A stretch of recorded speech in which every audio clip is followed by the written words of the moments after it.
Oiga, hablando de otros temas. Entre abril y mayo, las empresas tienen que realizar el pago de utilidades, que es un derecho constitucional de los empleados para reconocer su contribución laboral.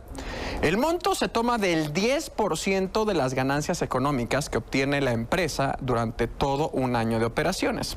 Pero no todos los trabajadores lo reciben, pues depende, por ejemplo, del tiempo que lleven trabajando o del puesto precisamente en el que laboran.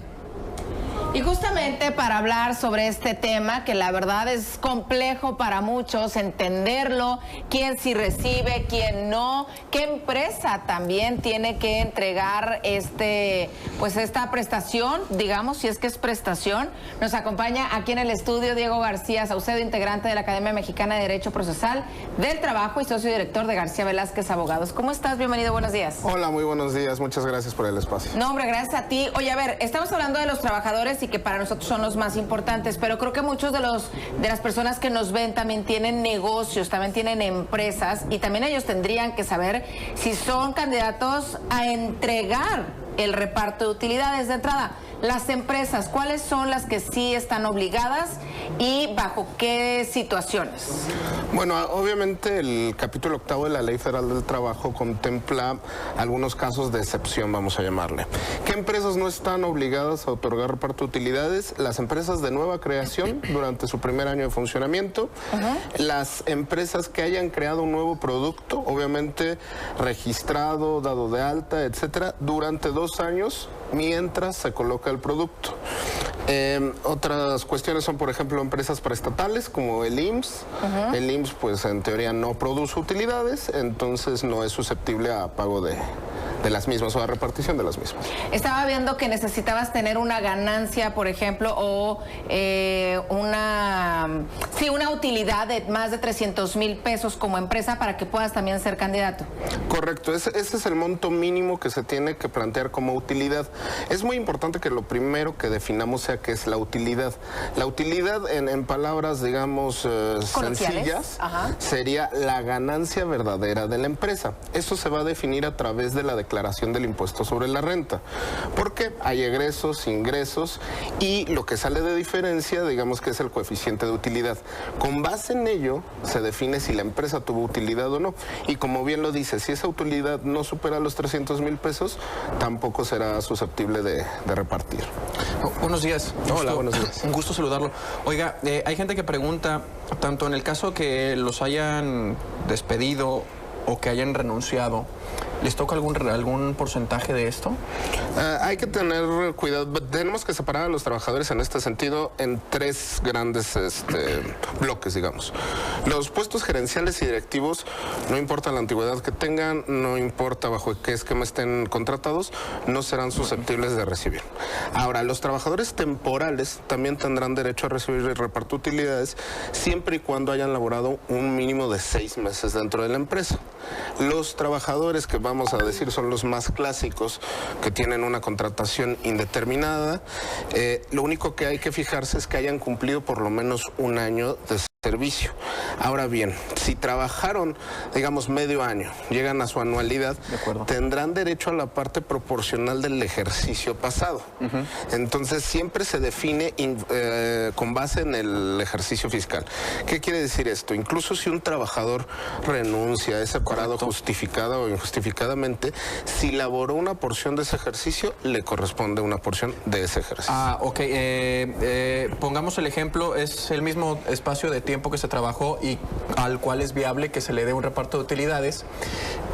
Una persona renunció, a otra persona la despidieron. Mismo tiempo, mismas circunstancias. Le toca lo mismo. Le toca lo mismo. No tiene que ver nada si renuncié, si me despidieron, si sigo en una discusión oficial con la empresa, se me tiene que pagar la utilidad. Claro, de hecho el pago de utilidades es susceptible en una demanda. Tendría que ser incluso un caso aparte, porque pudiera ser que una persona no fue despedida, sino que renunció genuinamente y no busca pleito con la empresa, pero no le han pagado su reparto de utilidades. Entonces también lo puede exigir a través de una vía jurisdiccional. Las personas que están contratadas por el régimen de honorarios son tienen el derecho, digamos, de recibir el reparto de utilidades.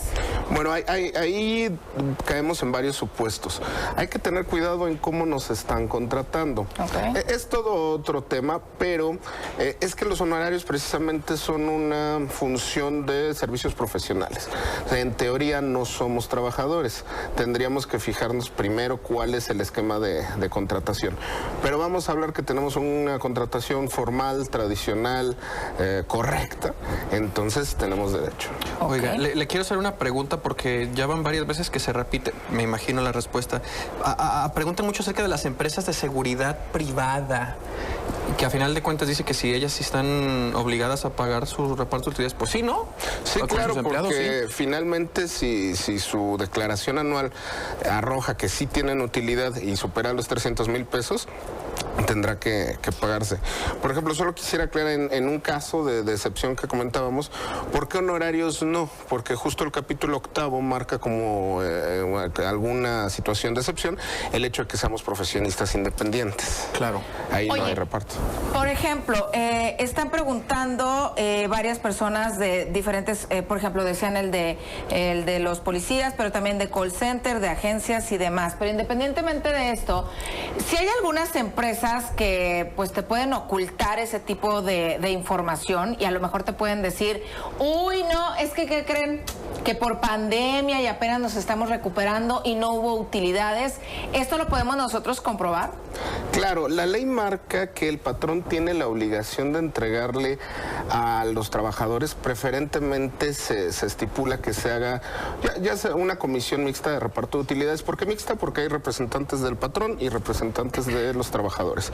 Muchas veces cuando existe un sindicato, pues se integra dentro de los comisionados del sindicato para que ellos hagan su comisión. El patrón, conforme a ley, tiene 10 días después de que presenta la declaración para entregarle una copia de esa declaración a la representación obrera, ya sea a través de un sindicato o los trabajadores se pueden integrar en una comisión mixta, no es necesario que haya un sindicato.